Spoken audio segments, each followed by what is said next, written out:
За сайн бацхан бүгдээрээ өнөөдөр Python-гийн 12 дугаар хичээл дээр текстээ яаж ажиллахыг сурцгаая. Тэгээд одоо текстүүдийн аргуудыг одоо ашиглаж сурцгаая. Англи хэлээр болохоор метод гэдэг тийм метод гэж хэлдэг. Өнгөрсөн хичээл дээр хэлсэн байгаа. За тэгээд ерөнхийдөө тексттэй яагаад ажиллах текст боёо одоо Python дээр болохоор string хэлбэртэй string гэсэн өгөгдлийн хэлбэртэй ажиллана гэсэн үг. Тэгээд тексттэй ажиллах нь ямар хэрэгтэй юм бэ гэхлээр ерөнхийдөө текст дээрээ үг сольж болно тий ямар нэгэн текст байлаа гэж бодоход зарим нэг үгийг солих хэрэгтэй шаардлага гарч магадгүй тийм тохиолдолд хэрэгжилж болно. Эсвэл нөгөө үсгийг нь том үсэг болгох юм уу жижиг үсэг болгох юм уу тэрэн дээр хэрэгжилж болно. Эсвэл янз бүрийн зайн ингээд ихтсэн байж болно тий. Тэгэх юм бол тэр зааг нь хасах ч юм уу гэх мэтлэн ингээд тексттэй ажиллахдаа хэрэглэнэ. Тэгээд нөгөө талаараа болохоор мэдээж хамгийн том одоо хэрэглээнүүдийн нэг нь болохоор machine learning тий. Machine learning дээр одоо жишээлбэл сургалт хийхэд нөгөө тексттэй цэвэрлэж анзалдаг эхлээд тий. Тэр үед болохоор Python дээр тэр одоо тэрнтэйгээ хийж сурна гэсэн үг. Тэгээ ерөнхийдөө нөгөө одоо зүгээр нэг machine learning дээр ингээд хичээл одоо machine learning хийлээ гэж бодоход маш олон юмнууд байдаг учраас энэ ерөнхийдөө та нар machine learning-ийн нэг хэсэг нь гэд бодож сайн анхаарч сураарай. Тэгээд ерөнхийдөө зүгээр юм хэцүү болдсон гэхлээр юм комплекс болохоор тийм маш их болсон энэ болохоор юм хэцүү болдог. Тийм учраас жижигээр нь харж байвал зүгээр ялангуяа одоо энэ хэрэглэх stringтэй ажиллах бол ялангуяа machine learning, natural language processing буюу NLP гэж хэлдэг шүү дээ тий. Тэрэн дээр болохоор эхлээд тексттэй ингээд цэвэрлдэг, засдаг байгаа. Тэгээд дараа нөгөө machine learning хэрэглэхэд одоо хэрэглэхэд тексттэй бэлэн болгодог. Тэрэнд хэрэглэдэг байгаа тий. За тэгэхээр энэ өмнөх хичээл нэж байна. Нэг явууч. За тэгэхээр одоо ямар нэгэн хувьсагч авч байгаа учраас тийм юу яана нэрийг нь сонгоно тийм текст жишээлбэл бүгдээрээ ямар нэгэн одоо тэр хувьсагчийн нэрийг болохоор текст гэдээ авчи. Угаасаа текст хэлбэртэй бичих учраас энэ дээр нь болохоор бүгдээрээ hello world hello Python гэдэг юм уу? Python гэдэг тэгээд Python world гэж энэ гаргаад ирлээ. За тэгээд ийм текст биччихээ. Тэгээд энэ текстийг ажиллая. За тэгээд одоо тексттэй болохоор ерөнхийдөө бол бүгдээрээ print одоо функцэл ашиглаад явжээ. Ерөнхийдөө бол ямар нэгэн текстийг өөрчлөх гэж байгаа бол текст одоо жишээлбэл засварласан текст гэд одоо шинэ хувьсагч нэгэд те засварласан гэдгийг одоо засварласан гэдэг төвчлээд өччээ. Тэгэнгүүтээ шинэ тексттэй болохоор өөрчилсөн тексттэй болохоор өөр хувьсагчдаар ингэж хадгалж болно. Эсвэл одоо текст дээр өөр дээр нь ингэж хадгалж болдог тий шинэ засан текст. Гэхдээ бүгдээрээ энэ нь одоохондоо шаардлагагүй учраас зүгээр print дээр шууд printlээд явчих.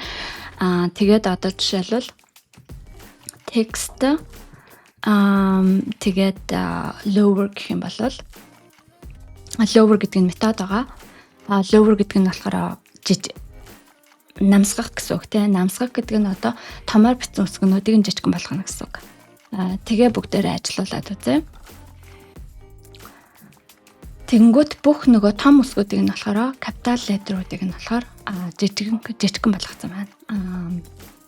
Lower гэд тэгээд одоо энийг болохоор ямар нэг юм дээр хадгалаагүй болохоор энд зөвхөн нөгөө үр дүнгийг нь бидэрт printlээд харагдуулж байгаа гэсэн үг. Тэгээд одоо энэ lower гэснээ болохоор өөр нэг юм дээр хадгалжээ. Тэгэх юм бол одоо text гэд дахиад text дээр хадгалжээ. Яг тэгэхээр энэ хувьсагч болохоор өөрчлөлт хадгалж болно тийм. Одоо бүгдээр энийг нь жижигхан болгочихсон байгаа. Тэрийг нь болохоор бүгдээрээ upper гээ. Одоо бүгдийг нь том үсэгтэй болгоё тийм. Тэгэх юм бол эхлээд lower гэжээд хүлээж авах. Эхлээд үр дүнгийн printlexтэй тий текст гээд тэгээд хоёуланг нь баримтлаад үзье. Тэгэнгүүт print гэж өчсөн байна. Print. За тэгэхээр эхнийх нь болохоор шууд lower болгоод тэгээд тэрийг printlсэн байгаа. Тэр нь бүх үсгнүүдийг нь болохоор жижиг үсгтэй болгоод тэгээ upper гэхээр бүгдийг нь том capital letter гэж хэлдэг шүү дээ. Англи хэлээр capital letter бүгдийг нь том үсгтэй болгосон байна. За нэг ийм метод байгаа. Тэрийг нь болохоор одоо бүгдийг нь цэг тавиад тэгээд тэр методоо бичээд тэгээд тэр нь болохоор дандаа энэ хаалт ангуулгаад хаадаг ийм хэлбэртэйгээр бичдэг байгаа. За тэгээд заримдаа болохоор бүгдээрээ юу яадаг? Одоо нэг ямар нэгэн текст өчлөө гэж бодоход өмнө юм хойно ингээд зай авчихсан байдаг тий. Тэр зайг нь болохоор заримдаа шаардлагагүй байдаг. Тэгээд тэрийг нь ажиллахын тулд байдаг метод нь болохоор text энэ яг томлж байгаа. Text гэд тэгээд strip тэгээд ингэж хэрэгэлдэг байгаа. Тэгэнгүүт нөгөө өмнө буюу хойно байгаа бүх зайнуудыг нь юугаа авчна гэсэн үг. Өөр нэг метод нь болохоор ийм байгаа. Өөр нэгэн хувьсагч аваад тэгээд тексттэй болохоор үг сольдог. Доторх байгаа үгнүүдийг нь сольдог тийм метод байж болно.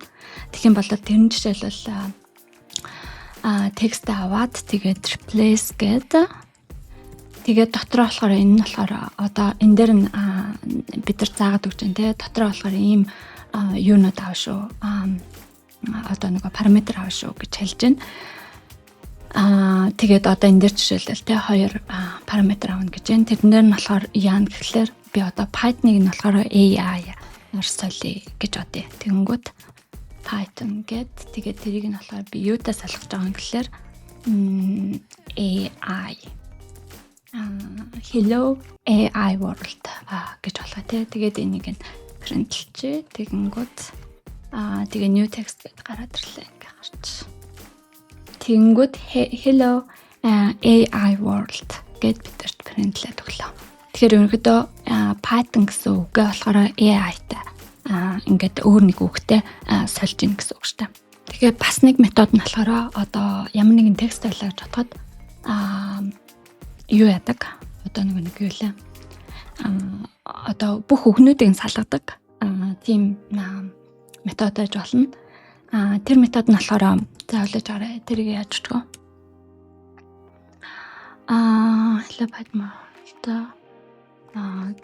Тэгээд text words гэж тэ үгнүүд гэх юм бол тэгээд тэр тексттэй болохоор тэр нь болохоор split гэсэн одоо нэг юу байгаа. Split гэсэн метод байгаа.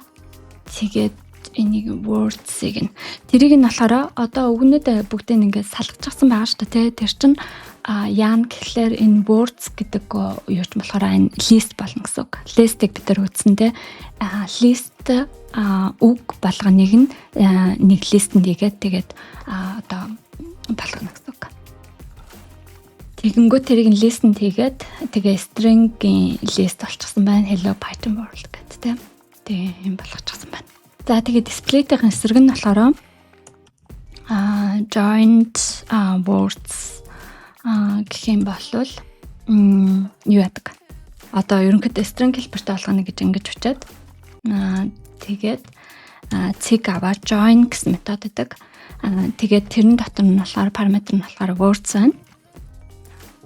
Words байдаг. Тэгээд одоо joint words бүгдээрээ joint words гэж байна те. Тэрийгэ printlэх гэсэн үг. Одоо тэрийгэ printlээд харах юм бол нөгөө юу гэж чинь нөгөө текстүүдийг хооронд нь холбочихсон байна. Гэхдээ энэ залгсан үгнүүд болчихно. Hello Python World гэж. Хооронд нь зай авч юу байт юм байна. Одоо хооронд нь зай авч залгах юм байна. Тэгээ эсвэл энээс болдог гэж магадгүй. За. Тийм байна. Энд дээр нь би нөгөө зай авсан байсан шүү дээ. Тэгсэн чинь зай авсан чинь салгад юм байна. Тэгээд одоо энэ дээр нь нийлүүлчих юм бол энд нь ерөнхийдөө юугаар салгах гэдгийг хэлдэг юм шиг байна л та. Бүгдээр ингээ үзье. Ингэж юм болол яаж. Тийм тасалтаар энэ дээр ерөнхийдөө юугаар хооронд нь одоо холбох залах юугаар холбохоо ерөнхийдөө илэрхийлдэг юм байна л да. Тэгээ энэ дээр нь заавчих юм бол бүгдээрээ Hello Python World гэж зөв бичээд өглөө. За тэгээд одоо ямар нэгэн үгийн байрлалыг олъё гэж бодоход find гэдэг одоо юу байгаа? Юу лээ? Метод байгаа.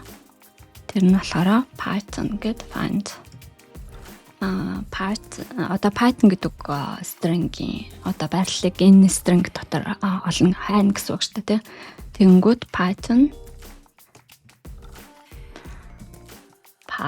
гэд тэгээд ингээ хайна гэсэн үг. Тэгээ Python-гийн одоо peg-ийн байрлалыг энэ текстэн дотор олно гэсэн үг. Тэгэнгүүт 6 гэд гараад ирлээ. Бүгдээрээ тоолох юм бол 1 2 3 4 5 6 тэгээд 6-гийн дараа Python эхэлж байна тий. За тэгээд одоо ямар нэгэн текст одоо тэрүүгээр дуусчихлаа. Одоо ямар нэгэн одоо тэмдэгтээр дуусж байгаа текстийг хайлаа гэж бодоход тэр нь болохоор текстийг хайлаа гэж бодоход тэр нь болохоор ends with гэдэг нь юугаар төгсөж байгаа, starts with гэхээр ямар нэг юмэр эхэлж байгаа текстийг хайна гэсэн үг. Тэгэхээр одоо жишээлбэл print гэд тэгээд text starts with тэгээ hello гэд hello гэх юм те. Starts with hello гэж.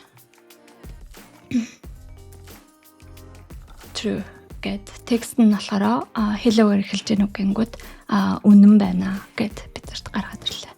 За тэгэх юм бол хэрвээ энэ дээр одоо юу авах юм бол одоо бүгдээрээ ямар нэгэн файл нэм байлаа гэж бодъё те. Файл нэм текст хэлбэртэй файл одоо файл байлаа гэж бодоход тэрийг нь болохоор ends with гэж одоо starts with ends with юугаар төгсөж байгаа ямар нэг юм төгсөж байгаа гэж бодоход text гэд ингийн болвол энэ нь одоо ямар нэгэн одоо документын нэрийг хайна гэсэн үг. Тэгээд энэ нь болохоор документын нэртэй ажиллахад хэрэгтэй ийм метод байгаа.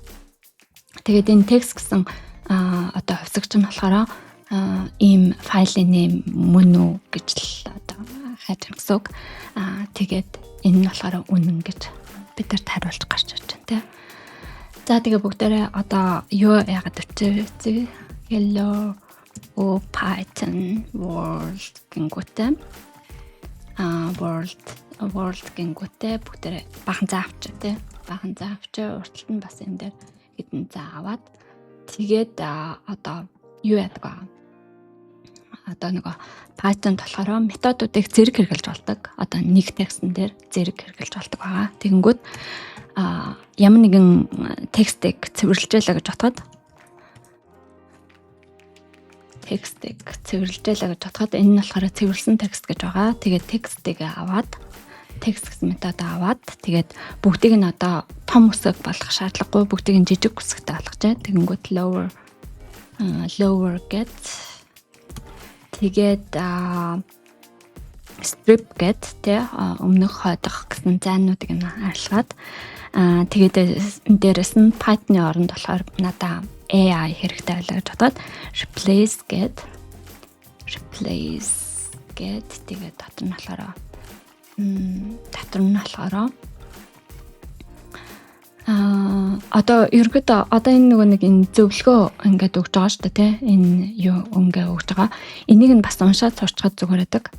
Одоо эхлээд хуучин нэг нь бичнэ гэж ингэж бид нар тэлж जैन. Тэгээд дараа нь болохоор шин одоо солих үгийг нь хийн гэж ингэж хэлж байгаа. Тэгээд ерөнхийдөө нэг иймэрхүү текстуудыг болохоор ингээд оролдоод ерөнхийдөө зөвлөгөөнүүдийг нь өгдөг. Энэ метод болохоор ийм хийж болно гэж ингэж зөвлөгөө өгдөг. Эсвэл зүгээр интернетээс хайхад те энэ ер нь бүх юм юу хийж болдог метод вэ гэж яхад энийг нь уншиж нөгөө нэг ингэж мэддэг байгаа. Яаж болдог вэ гэдгийг те. За тэгэхээр Python гэдгийг би солих гээд байгаа. Тэгээд тэрийг болохоор AI-аар сольж. Тэгэнгүүт